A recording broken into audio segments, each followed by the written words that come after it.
Marami mga tao hindi aware, kaya mahirap ang buhay nila, kaya marami silang sakit, kaya marami silang mga kabiguan, kaya ang dami nilang stress because of their own judgmentalism. Positively or negatively, your faith, your thought, and your words connect to power. We were created in God's image. There is that spark of the divine in us. Sabi, let us make men in our image, in our likeness. So mayroon sa atin na bahagi ang Diyos, na kamangha-mangha, mahiwaga. At ang ating pananalig, iniisip at mga salita, kumokonekta sa kapangyarihan ng may likha. In fact, your faith, your thought, and your words assume fulfilling power. That in many ways, everybody is a prophet. That what you say happens. What you believe in happens without you knowing it. Your faith, thought, and words are power. Your faith, thought, and words are your reality. And your judgment is nothing but your faith, your thought, and your words. Matthew 21:22, if you believe, sabi ni Jesus, you will receive whatever you ask for in prayer. How many of us take this seriously? Nasabi ni Jesus, pag nananalig ka, anuman ang hilingin mo, ay matutupad. But note that belief, thought, and words spoken in faith are all prayers. This is your reality. Napakahalagang bantayan ang iniisip. Kasi ang nagiging hugis at kulay ng ating buhay, ang factory niyan, ang sarili nating isip. Your faith, thought, and words are prayers. Sobra kasi tayong nasanay sa organized religion. Let us pray. Close your eyes, bow your head. Then may magsisimula ng prayer. At may magsabing, this we pray in Jesus' name. Amen ang lahat. Tapos na ang prayer. Yun yung formal group prayer. But what happens when people pray is that they think of an idea and then they verbalize it and then they all agree and that is their prayer. But with or without the opening sentence and the closing remarks, whatever crosses your mind is prayer. Whatever you think of is prayer. Hindi pinipili ng langit kung yung mga lumalabas sa iyong bibig at pumapasok sa iyong utak ay ika-classify as just a thought balloon, as a statement, as joke, as prayer. Basta tumawid sa iyong utak. In your mind is your door to eternity. It is our connection to timelessness and spacelessness. So in your mind, you're always praying. Kaya mga tao na ko, ayan, magkakasakit na ako. Kakasakit nga. Magsisimula na ang ganito, magkaka-pollen season na, mag-allergy na ako. Nakakondisyon na siya. Sinabi na niya, nagiging prayer yon. Yun ang dapat nating gisingin ng ating utak. What is in your mind is prayer. Hindi kailangang i-label in Jesus' name. That your faith, your thought, and words have the same effect as prayers. So belief, thought, even unspoken, is prayer already. In fact, Jesus teaches that prayer should not be full of words. Should not be verbose. Sabi niya, don't think that you'll be heard for your many words. In other words, sabi niya, don't pray like the pagans do. They have many words. They pray long prayers. So ano na ang prayer kay Jesus kung hindi words? Kung hindi mahaba? Sa Kanya, yung pag-iisip mo, prayer yan. Kaya kung magpe-pray ka with words, pasalamat na. Salamat sa answered prayer. Salamat sa darating na mga blessing. Hindi mo na kailangang isa-isahin yung hihilingin mo kasi alam na yun ang Diyos. At ito ang isang napakalaking hiwaga na hindi nauunawa ng maraming mananampalataya kaya very, very ineffective ang prayer life. And because thought is prayer, and you are always thinking, kahit tayo tulog, meron tayong subconscious At meron tayong unconscious thoughts. Only through that can you pray without ceasing.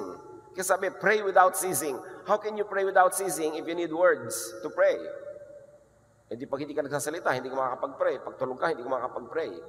Your thought life is your prayer life. So think about how you think.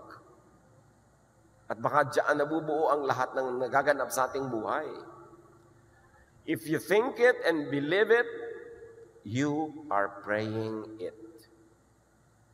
Merong isang babaeng gusto magbukas ng maliit na tindahan. Konting perang naipon niya, gagawin niyang puhunan. Paniwalang-paniwala siyang uunlad dito, papapaunlad niya, pagpapalain ito. Yun ang nagaganap. If you think it and believe it, you are praying it. And especially if you're doing it, you are praying it. Yung Lord, papasahin niyo po ako sa board.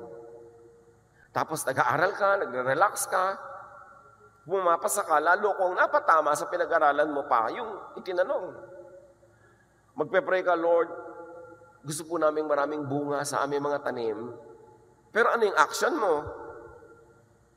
Fine-fertilize mo ba yung mga ugat ng halaman? Dinidilig mo ba yan? Inaalagaan mo, tinatanggalan mo ng mga salot at peste? O pinapahirapan mo yung puno, ginagawa mong duyan, pinapakuan mo ng mga kung ano-ano, mga signboard. Tapos ina-expect mo mamumunga yun. Kasi your action is prayer. If you wish it, you are praying for it. And if you really believe in it, sabi ni Jesus, mangyayari. Isaiah 65:24, before they will call, I will answer.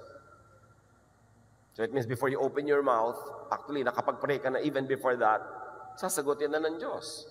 Luke 10:17, the 72 returned to Jesus with joy and said, Lord, even the demons submit to us in your name. Why do the demons submit to the 72 disciples? Because they believe in the name of Jesus. And the belief is a prayer by itself. It is power by itself. Hindi mo kailangan laging sabihin. Ngayon, kung hindi ka naman naniniwala, pray ka ng pray, sa palagay mo may mangyayari? Yung nasa isip mo at nasa puso ang nadidinig ng langit, hindi sinasabi ng nguso. Kaya napaka-importanting iisa ang iyong damdamin at iisa ang sinasabi mo sa prayer. Kaya kung minsan, mahirap din sa public prayer, yung nililid ng leader, hindi naman yun ang gusto mong ipanalangin. So, paano yan? Hati ka. Paano magiging isa? But when 2 or 3 are gathered in His name, He is there. Mahalaga yung agreement. And even in your own person, dapat hindi ka hati. Kasi kung minsan 2 ka, 3 tao sa loob ng iyong sariling pagkatao, sabi niya, don't ever expect that a double-minded person will receive anything from the Lord. Ngayon, tungkol tayo sa judgment. A judgment is a thought. And if you judge it, therefore you think it, therefore you pray it, and Jesus says you attract it. Because with the same judgment you pronounce, you will be judged. So the judgment you give to others is the same judgment that you are attracting to go back to yourself. Mamatay na sana siya. Yung ganun mga prayer, malugi sana siya. Masama siyang tao. Ganyan. So, bumabalik sa'yo lahat yung mga judgment na yun. Yun ang hiwaga. Mahirap ipaliwanag, pero sabi ni Jesus, the judgment you give is the judgment you get. The measure you give is the measure you get. Your judgment and label on others become them and become you. Yung mga magulang, bata pa lang yung anak, ako, mahina ang utak nito. Walang mangyayari dito. Ganun na nga ang nangyayari doon sa anak. Hinuhusgahan agad nung magulang mismo sa sariling anak. Naku, anak, yung papakasalan mo, mababae yan. Huhusgahan na agad nung bibiyanin. Hindi tayo nag-iingat na yung sinasabi at iniisip natin ay panalangin. At kahit hindi ka banal, nadidinig ang iyong panalangin. Basta pumasok sa iyong isip. Marami mga naglalarong tanong sa ating isip kung paano yun, paano yun, paano yun. Hindi nyo kayang masagot lahat yan. Pero ang mahalaga, begin with the fact that Jesus said, with the judgment you pronounce, you will be judged. The people you judge as bad could really become or remain bad to you, for you. Kahit maging good sila sa iba, yung judgment mo ang babalik sa'yo, they will be bad to you if they're not bad yet, or they will remain bad to you if they already are. Dahil yun ang curse na ibinibigay mo sa kanya. Because a thought is also a curse. Ang daming negative energies na dumadaan sa ating katawan, kaya ang dami-dami natin mga karamdaman. Ang dami-dami natin mga kabiguan, ang dami-dami natin kaguluhan. Because the people you judge as bad could resurrect, revisit you, even through other persons, through other events. And they become bad too, and for you, over and over and over, as you continue to judge and judge and judge that person the same way. Sabi ni Solomon, Ecclesiastes 1:9, what has been will be again. What has been done will be done again. There is nothing new under the sun.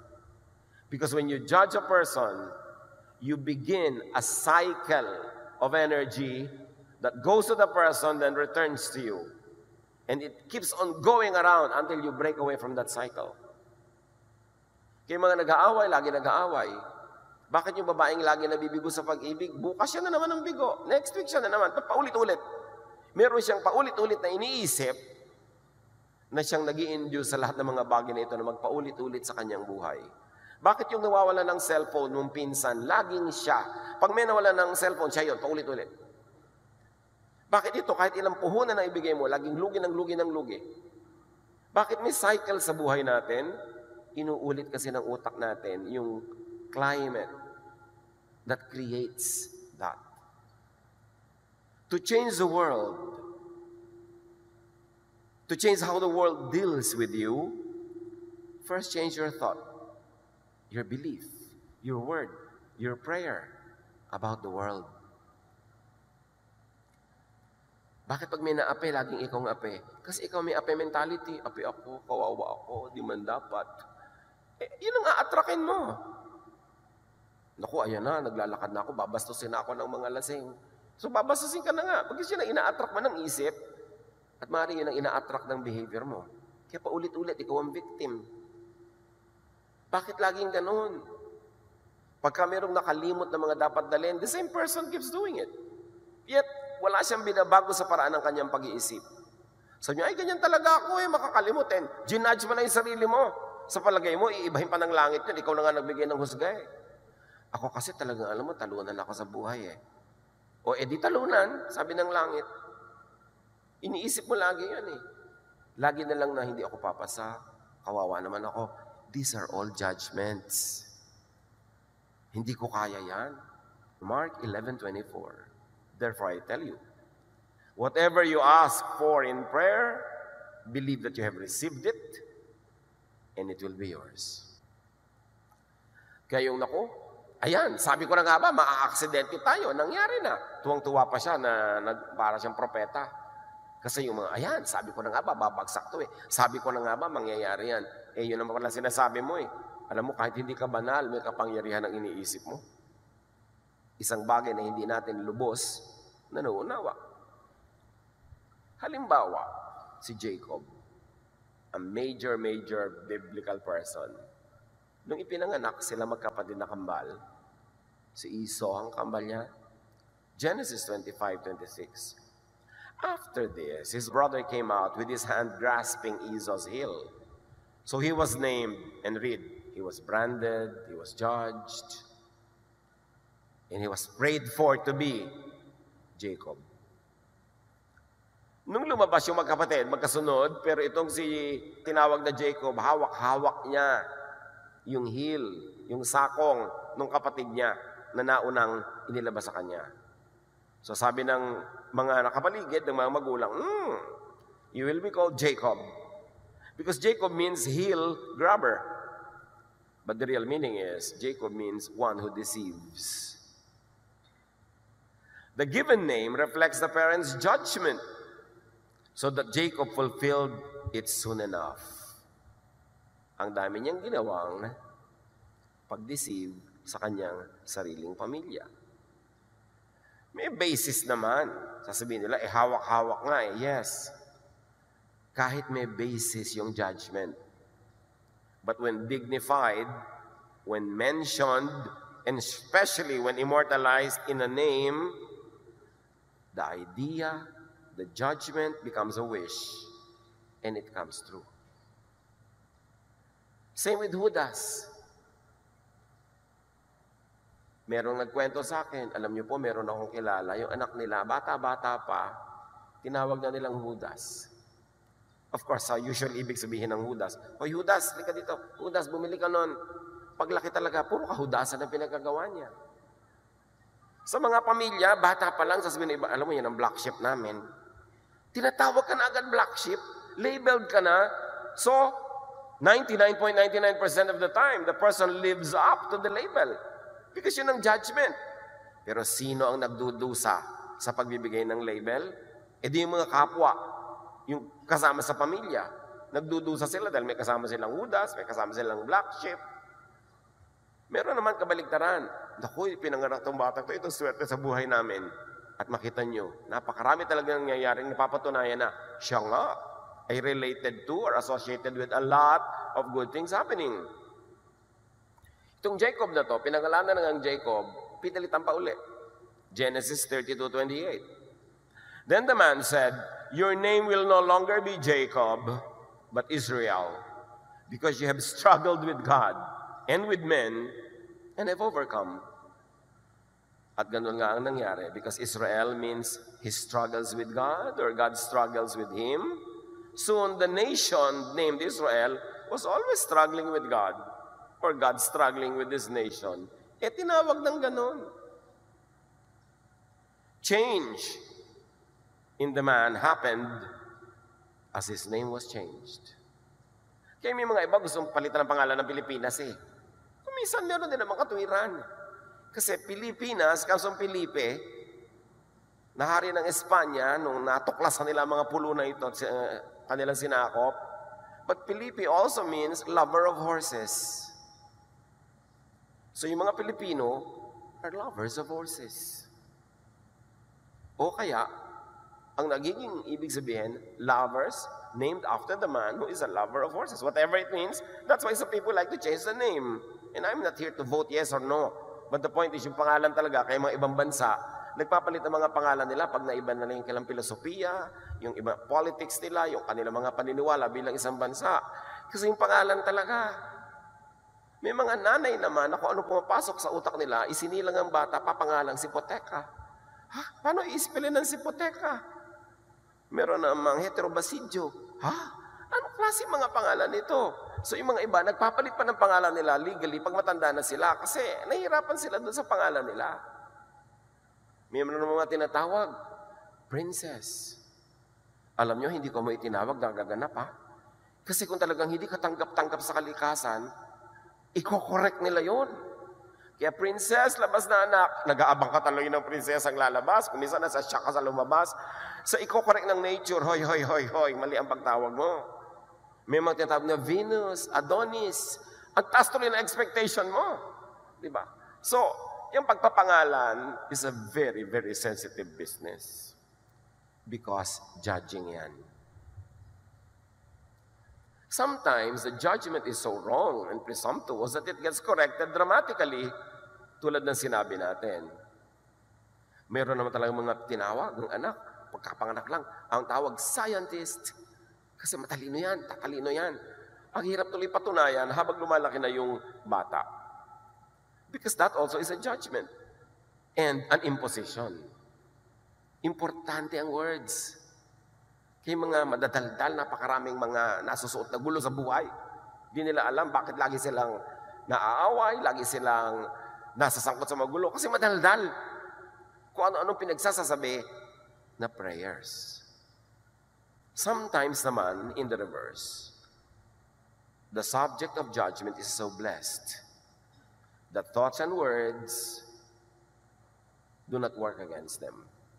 That he or she is above and beyond curse. Merong mga sobrang blessed, kahit mo i-curse, hindi tatablan. Meron naman, hindi mo pa kina-curse, curse na niya ng sarili niyang thoughts. Psalm 105:15, do not touch my anointed ones. Do my prophets no harm. So may ganong protection ng Diyos sa kanyang mga hinirang. At sa Numbers 23:23, no magic charms can work against them. Hindi tatabla ng mga kulam, hindi tatabla ng mga sumpa-sumpa at kung ano-ano yung mga pinipili ng Diyos talaga, special cases to na pagpalain. Tulad halimbawa ni Balaam, binayaran siya ng isang hari na isumpa itong mga Israelitang dumadaan sa kanilang bayan. Deuteronomy 23:4-5, they hired Balaam to put a curse on you, but the Lord your God loves you, so he refused to listen to Balaam and turned Balaam's curse into a blessing. Habang isinusumpa yung anointed, lalong nabe-bless. Sometimes the object is so blessed that curses against them boomerang to the judge, to the ill-wisher. Mag-ingat-ingat tayo ng mga pagsasalita, pag-iisip, pag-uusga sa kapwa. Kasi kung tumatanggap yun ng whatever and why and however na blessing ni Lord, tatalbog sa'yo ang iyong sumpa sa Kanya. At sa'yo didikit. Tatalbog sa Kanya, didikit sa'yo. Proverbs 26:2, a curse you don't deserve will take wings and fly away like a sparrow and a swallow. Pag hindi mo deserve, hindi tatalab sa'yo. Kaya gumapang ka nawang parang ahas, sinumpa ka ng kung sinong matanda. Pag hindi mo deserve, dahil mabuti ka naman, hindi tatalab. Pastor, ito pinakamadalas itanong sa akin, tatablan po ba ako ng kulam? Itanong nyo nga sa katabi nyo, tatablan ba ako ng kulam? Huwag mo naman akong kukulamin, di ba? Ang sagot, kung deserving ka, tatablang ka. Kung hindi, ano man ang gawin nila, walang talab yan, dapat peaceful ka. Sino ang tinatabla ng mga ganito? Yung mga dalahira, yung mga chismosa, yung mga magugulo, mga palapintas, mga mahilig mang-away, mang-agaw ng hindi kanila. Kasi may kakapitan ang evil spirits. Pag ibinato sa kanila, may kakapitan, hindi dudulas, hindi mahuhulog. Pero kung malinis ang iyong puso, hindi ka tatablan yan. Wala kang dapat alalahanin. Hindi mo kailangan magkwintas ng kung ano-anong proteksyon. Ang proteksyon mo, yung puso mong malinis. Yung makadyos mong ugali, ang iyong kabutihang asal, yan ang protection mo. Pero, yung mga gumagawa ng gulo, Psalm 7:16, the trouble they cause recoils on them. Ang mga gulong niluluto at nililikha nila, bumabalik sa kanila. Mag-isip-isip tayo mga kapatid kung bakit laging magulo ang buhay. Kung ikaw ito, nawa hindi. Kung bakit laging may kabiguan, laging merong pain. Baka ikaw ang gumagawa niyan, hindi mo lang alam. Sa iyong thoughts. Pag inggitera ka, yung kinakainggitan mo, payaman ang payaman. At ikaw, pahirap ng pahirap. Pag-isip ka. Pagka lagi ka na lamang na tumitingin sa iba at iniisip mo, dapat wala sila nun, dapat ako meron nun, hindi mo napapansin, lalo ka nawawalan. Their wishes, boomerang to them, bumabalik. Beware of predictive judging, of verbalizing, judging nature. Yung mga tinatawag na masungit ang panahon, paano naging masungit ang panahon? Masama ang panahon. Walang masamang panahon. Lahat ng panahon mabuti. Wala ka lang sa lugar kaya ka inanod. Dapat wala ka doon. Pag kumukudlog, kumikidlat, na-charge ang electrons ng buong atmosphere. We need that. Huwag ka lang magpakalat-kalat na namamayong ka pa ng metal. Tatamaan ka ng kidlat. Hindi masama yung kidlat. Masama ang pwesto mo. Yung mo, naku, masama ang panahon. Delikado ang panahon. Sabi nga ni Jesus, if you have faith, tell this mountain to lift itself, and it will. Sumusunod ang panahon sa salita mo, sinabi mo ng masama, sabi ng panahon, masama pala ha. Hindi masama sa'yo. Pero sa iba, mabuti. Gusto mo magpakasal, panahon ng bagyo. So, naku, masama ang panahon. Masama pala ha. Sabi ng panahon. Ito ngayon, bumabagyo sa kasal mo, sa'yo lang masama. Pero tuwa yung farmer. Ang buti-buti naman ng ulan. Diba? Kasi depende yun kung nasan ka, kung anong ginagawa mo, nasa timing ka ba, nasa lugar ka ba. Beware about judging things. Malas naman ang bahay na ito. Yung ganon. Ayoko tumira dito, malas. Kaya nagkakanda malas ka. Yan na-judge mo eh. Malas pala ka. Sabi ng bahay. Yung bahay na yan, haunted yan. May mga multo dyan. Sabi mo pa, paano ko kung may basis? Di ba, kanina pa natin pinag-uusapan, may basis. Kahit may basis, huwag mong isipin. Huwag mong banggitin. Kasi lalo mong i-reinforce. Yung ba kung minsan, parang nakakatakot na ang nangyayari, may magsasabi pang, nararamdaman di ba nararamdaman ko? Natatakot din ba kayo? Kaya lalong nagiging nakakatakot because you honor it with your words. Pag may bad behavior ang isang tao, hindi na napansin ng iba, napansin nyo yung kilos niya, in-honor mo with your words, kaya lalala yun. Kaya, sabi ganoon, ang tunay na makadiyos sa tao, maraming pinapalampas, maraming hindi na tinitingnan, maraming hindi na inuungkat, hindi sinasabi. Because when you verbalize it, you honor it. You give it a name. You give it space in your life. Bawat thought ay prayer. Tamo si Jesus, nung sinabi niya, nawa, huwag ka nang mamunga muli. Sabi niya sa fig tree, kinabukasan looy. Si Jesus yun.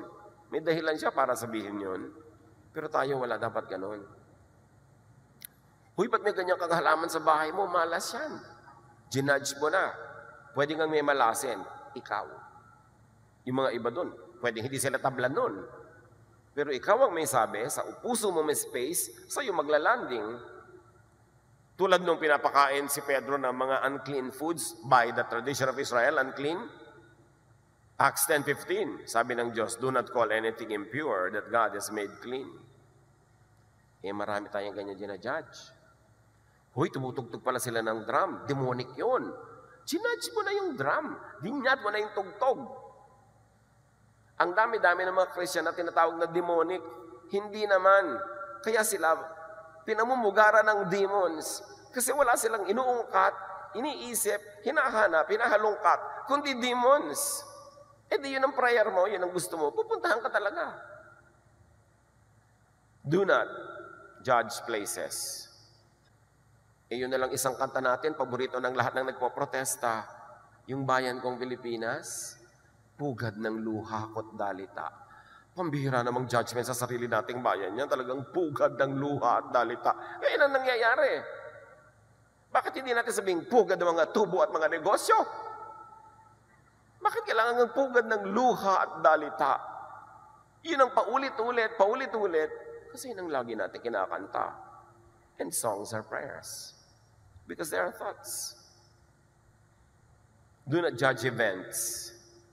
Ay, pupunta ka doon, boring yun. Ginudge mo na. Naku, worthless yun. It will not work. It will be a failure. Sasabihin mo, paano ko talaga pong historically may basis? Yun na nga pero gusto mong palitan yung history, palitan mo yung thoughts. I-bless mo, huwag mo i-curse. I-pray mo na, the Lord is going to work mightily and we believe that there will be great changes. Hindi, naku, wala nang nangyayari dyan. Paulit-ulit lang yan. Yun ang nangyayari tuloy. Maraming churches, pag magpipreach na yung pastor nila, sabi lang, eto na naman, same old banana. O di, same old banana talaga lagi ang nadidinig nila. Hinuhusgahan na agad. So beware of judging life itself. At dyan tayo mahilig ng drama. Ay, mahirap ang buhay. Sabi ng buhay, mahirap pala ha. You know what will happen next. Naku, malas ako. Lagi akong lugi. Wala na tayong pag-asa. Lalong-lalo ito, sakit-sakit na tenga ko pag nadidinig kong mahirap kumita. Talagang may kahirapan kumita, pero mahirap na. Huwag mo na sabihin. Ibahin mo na. Huwag gano'n, papadaliin ko ang pagkita sa aking diskarte, sa aking choices, sa aking management. Lalo na yung sinasabi nilang wala tayong magagawa. May nagagawa nga ba? Wala. Yun ang prayer nila. Yun ang sinasabi nila.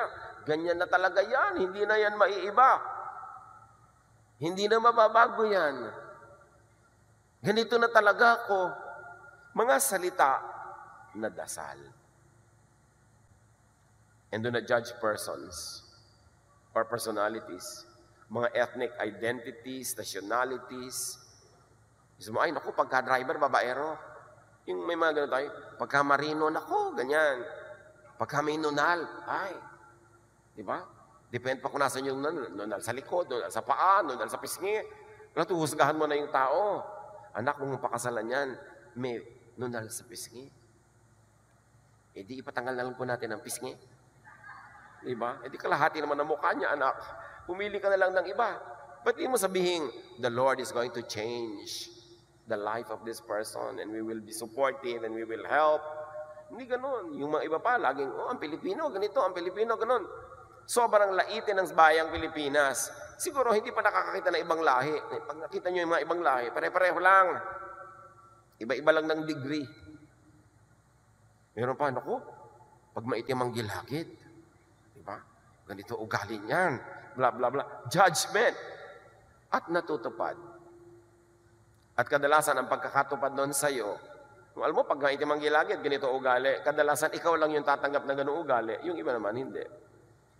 Sabi nga ng iba, paano kung totoo naman talaga at obvious at observable? Paano kung proven track record? Kaya ako nga nasasabi to dahil marami ko nang na-observe. Still, do not dignify, do not verbalize, do not predict the negative. Whenever you think it, whenever you say it, you empower it. The power of the spoken word. God said, let there be light, nagka-light. Sabi ni Jesus, bumangon ka dyan, bumangon. And there is this divine in us, kahit hindi tayo deserving. There is this still unknown and misunderstood power that resides in our humanity because we were created in God's image. So ingatan. We are custodians of power, the power of thought and the power of words. Reverse, change the negative into positive with your thought, which is really your faith. And with your word, which is really your prayer. Sabi sa Proverbs 4:23, more than anything, you guard, protect your mind, for life flows from it. Ulitin, basahin nyo. More than anything you guard, higit sa anumang binabantayan mo, bantayan mong isip mo. Kasi ang buhay, diyan nagmumula. Diyan dumadaloy. Diyan dumadaloy mula sa isip mo ang kasaganaan o kasalatan, ang kapayapaan o gulo, ang katahimikan o away. Ang buhay mo, ang korte, lasa, flavor, kulay ng buhay mo, galing sa iyong utak. Hindi ka biktima ng iba. Kung victim ka man, victim ka ng sarili mong pag-iisip. Life flows from your mind. Because your mind is the home of thought. And thought is what connects us to the power of the divine. Mark 11:24, therefore I tell you, whatever you ask for in prayer, believe that you received it, and it will be yours. So mag-ingat-ingat kayo sa mga pinagdarasal nyo. Kasi ibibigay. Alam ba natin kung ano magiging bunga ng mga pag natupad ng dasal? Payamanin niyo po ako.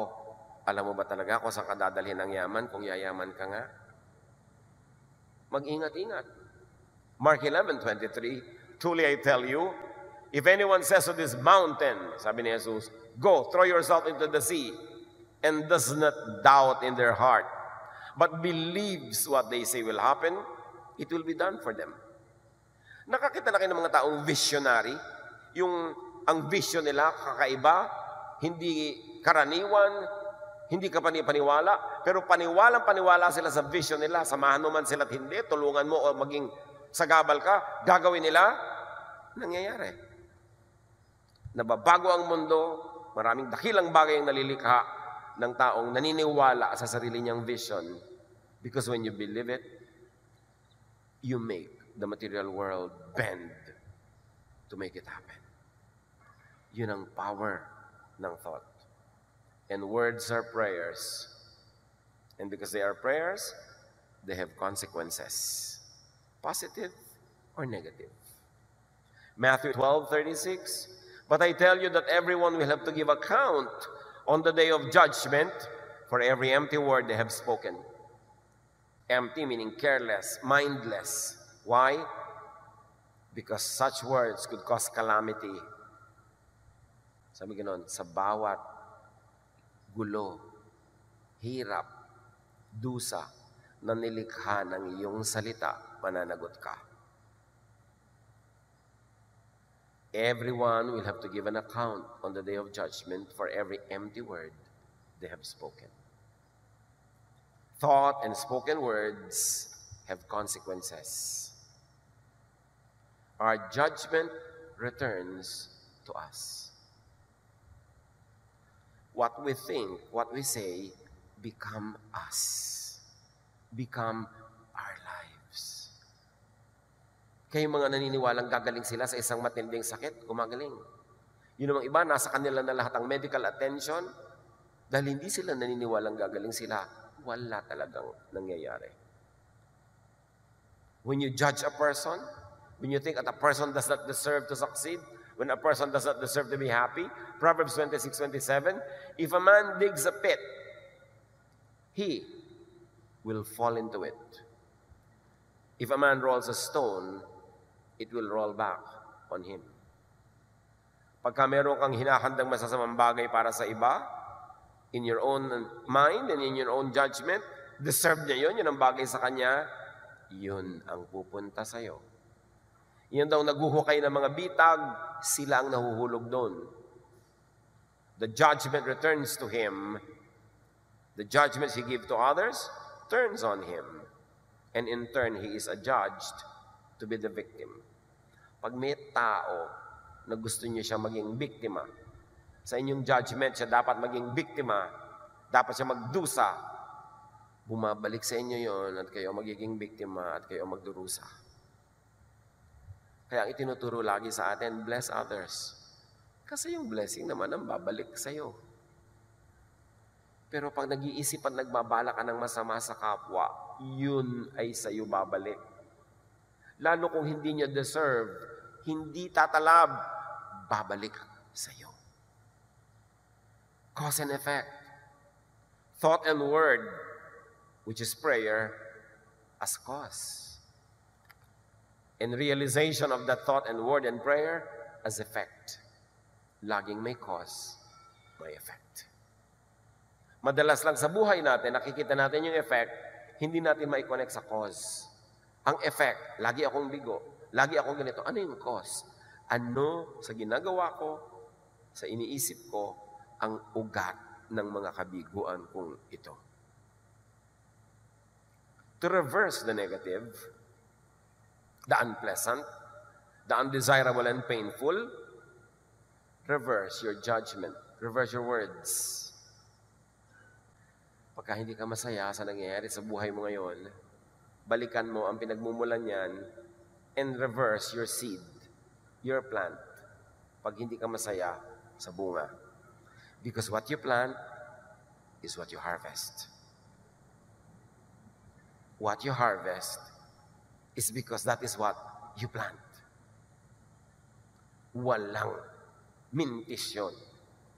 Dapat nating angkinin ang pananagutan kung hindi maganda ang bunga, kasi tayo rin ang may tanim. Nobody is a victim of another person. Lahat tayo nakaharap sa Diyos, mananagot mag-isa sa Diyos sa mga ginagawa natin. At sabi nga, batayan mo yung utak mo kasi diyan nagmumula ang buhay mo. O ang utak ng tamad, don't tell me na aasenso yan sa buhay. Yung utak niya, utak tamad. Lagi wala na naman tayong pera. Kulang na naman natin budget. Kulang na naman. Tingnan mo naman ang buhay mo, ang tamad-tamad mo. Paano ko po dadamihan ng pera? Diyos ko, paulanin niyo po ng pera. Hoy, baguhin mo pag-iisip mo, magsipag ka. Gusto mong mabago ang bunga, baguhin mo yung tanim. Tapos 30 taon na, 50 taon na paulit-ulit na wala ka kapera-pera, pero ang dami mong free time. So, sino nang may kasalanan yan? Ang mundo? Ang mga Hapon? Si Magellan? Kanya ka kasi mag-isip. Pag nagkapera, gusto bumili ng magandang ganito, magandang ganon, hindi isiping, magtitinda nga ako ng banana Q. Sa 2,000 ko na ito, bibili ba ako ng sapatos o isang kawali, isang kusinilya, isang piling na saging, ititinda ko sa kanto, yung puhunan ko kaninang 500, magiging 900 na yon. Libre pa merienda ko. Pag ipinanganak ka mahirap, di mo kasalanan. Pero sa haba ng buhay na ito, namatay ka pa rin mahirap, don't tell me na wala kang pananagutan. Don't tell me na isinilang ka, sabi ng Diyos, ang assignment mo, anak, maging mahirap. Walang ganon. Yung pag-iisip natin ang dahilan kung bakit tayo ganito ngayon. Habang isinisisi natin yan sa iba, hindi natin masasolve. Because your lifestyle is a prayer. O ang daming oras, puro ka panonood ng TV, puro ka paglalaro, puro ka pagpapasyal. Yung kilos mo, galing sa utak mo, yun ang prayer mo. At sinasabi ng prayer mo, ayokong kumita today, gusto ko lang maglibang. So magtataka ka, wala kang kita. Believe in the true. Yung sinasabi lang, the good and the beautiful, na nilalait-lait ng iba. Say it and obserbahan nyo.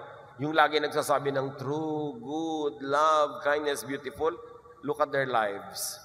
Sila ang umaani nun. Pero yung puro judgment, puro pintas, puro galit sa kapwa, yun ang bumabalik sa kanila. Look around you. Kaya sabi sa Philippians 4:8, keep your minds on whatever is true, pure, right, holy, friendly, and proper. Don't ever stop thinking about what is truly worthwhile and worthy of praise. Why? Because that will be your prayer. If you are thinking of what is worthwhile and worthy of praise, kapuri-puri, masarap, maganda, yan ang dasal mo, yan ang mangyayari sa iyong buhay. Maligtarin mo ang lagi mong iniisip, yung mga negative, look at your life. Negative lahat. Kung hindi maganda, kung hindi ka ibig-ibig, huwag isipin. Di ba sabi? Sa lahat ng binabantayan mo, higit pa sa pagbabantay mo sa iyong credit card, sa iyong phone, sa iyong pera, ang bantayan mo yung utak mo. Kasi dyan nabubuo ang iyong buhay. Kung paano ka mabubuhay at kung paano ka mamamatay. Sabihin, pag kami pumapasok ng isip, ay hindi naman worthwhile, huwag nang isipin. Nakakalungkot, huwag isipin. Nagkukwentuhan kayo, may papasok na, alam niyo ba, sabi ni nakakagalit ba yan? Oo, huwag ko na sabihin. Huwag na natin pag-usapan yung nakakagalit. 10 minutes lang tayo magkakape, nakakagalit na yung topic natin. Ano nangyari sa buhay natin ito? Diba? Lalo kung wala naman tayong magagawa para patuloy nyo. Yung nakakainis, mga nakakatakot. Para anong isipin mo yan? Wala ka namang magagawa. Kung may magagawa ka para pag-usapan. Pero kung wala, no.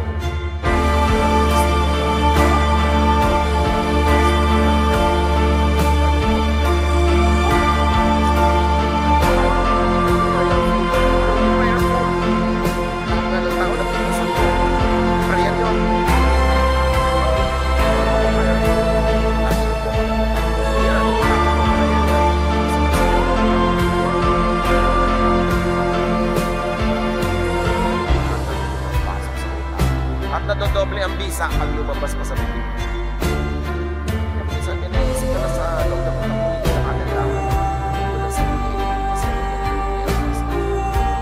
think and speak positively.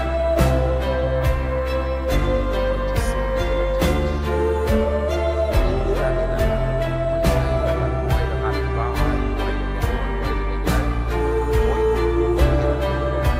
Buhay ng asawa. Alam niyo ba kung bakit?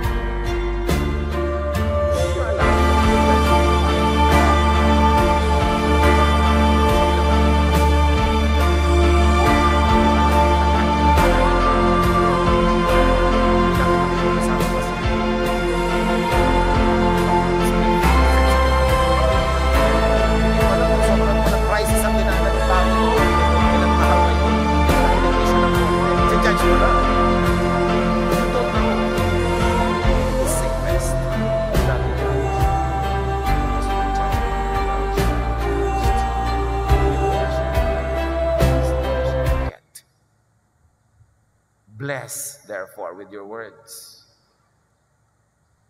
and you will bless your reality. Curse with your words, and you will curse yourself. Proverbs 27:19. It is your own face that you see reflected in the water, and it is your own self that you see in your heart.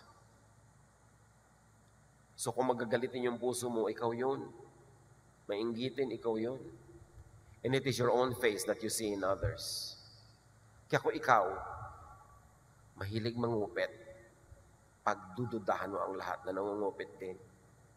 Kaya sabi nila, ang magnanakaw ay galit sa kapwa magnanakaw. Kaya mo kumisan ako, banal-banal kunwari, napakalinis ang itsura, masyado conservative, tapos lahat ginajudge niya na makasalanan, makamundo. Ang totoo siya yon. Kasi kung hindi makamundo ang takbo ng utak niya, paano niya maiintindihan na may ganong kamunduhan na umaandar sa utak ng iba? Nakikita niyang umaandar sa utak ng iba kasi na umaandar sa utak niya. At kahit hindi umaandar sa utak ng iba, ina-assign niya. You cannot talk about something you do not know about. So kung wala kang ganitong mga desire, hindi mo pwedeng assign sa iba na may ganun siyang desire because you don't even know that there's a desire that exists. The judgment you pronounce on others is a judgment on yourself. You are projecting yourself on others. Or you are trying to make yourself look good by making others look bad. Still, it's a judgment on you. So do not judge. Do not pronounce or verbalize. Do not make room for and do not dignify what you do not want to have and to be. Yung ayaw mo mangyari sa buhay mo, huwag mong i-assign sa iba. Yung ayaw mo para sa iyo, huwag mong ibigin para sa iba.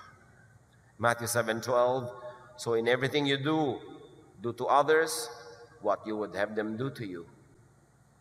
And if we're going to modify that, do to creation what you would have creation do to you.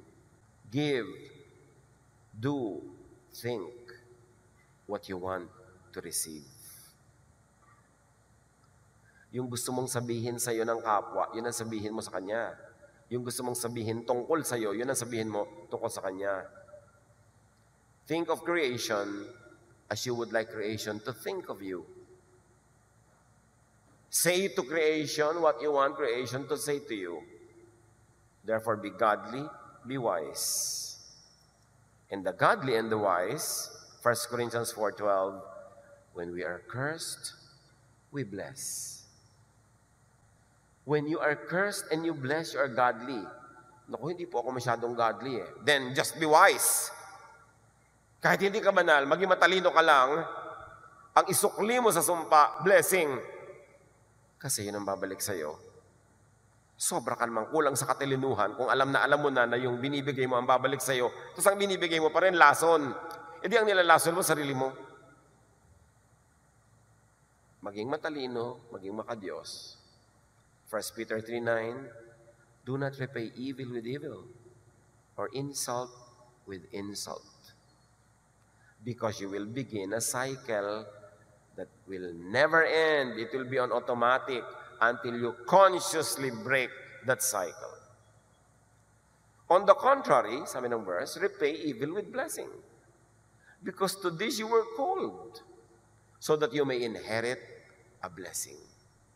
Break the cycle, break away from the cycle. Psalm 19:14, let the words and my thoughts be pleasing to you, Lord, because you are my mighty rock and my protector. Dahil kayong aking protector, wala akong ibang pwedeng asahan, sa inyo lang pwedeng manggaling ang blessing. Nawa, malugod kayo sa mga salita ko at iniisip ko, kasi yun din ang ibabalik niyo sa akin. In other words, if I want security, my thoughts and words should create it, not trouble. There is something very mysterious, mystical, and powerful about thoughts and words.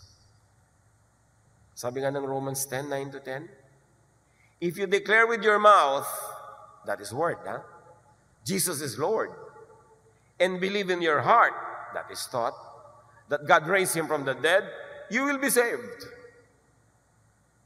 If in your thought and in your words, Jesus is Lord, you will be saved. See, thought and word. May relasyon. For it is with your heart that you believe and are justified. So you are justified through your thought. And it is with your mouth that you profess your faith and are saved. Related ang isip at bibig. So your thought and word, that is your reality. Matthew 7:1, do not judge, or you too will be judged. The correctness, historicity, the accuracy of judgment is not the point. So, paano ko po hindi tawagin magnanakaw? Yan, talaga namang napakarami na niya ninakaw. The correctness and historicity of the judgment is not the point. It is dignifying it with thought, with words and action that will empower it to repeat and repeat. All the more negative ang effect sa'yo if your judgment is even incorrect and inaccurate, but only predictive. Yung wala ka pang basis, sinasabi mo na agad, walang kwenta yan. Lalong masama ang effect nun. Kasi hindi wala kang basihan. Matthew 7:2, for in the same way you judge others, you will be judged. And with the measure you use, it will be measured to you. The way to being blessed is to first be a blessing to others. When you are a blessing to others, hindi mo kailangang problemahin how you will be blessed. The way to being judged and cursed, to being disadvantaged, is to first judge and curse others. The best protection for yourself from trouble is to not cause trouble to others. The best protection from curses is to not curse anyone. What you send to the heavens in thought and in word comes back to you. COD. May bayad ka pa sa delivery. So tiyakin mo that what you send out is what is true, what is good, what is meaningful, what is beautiful,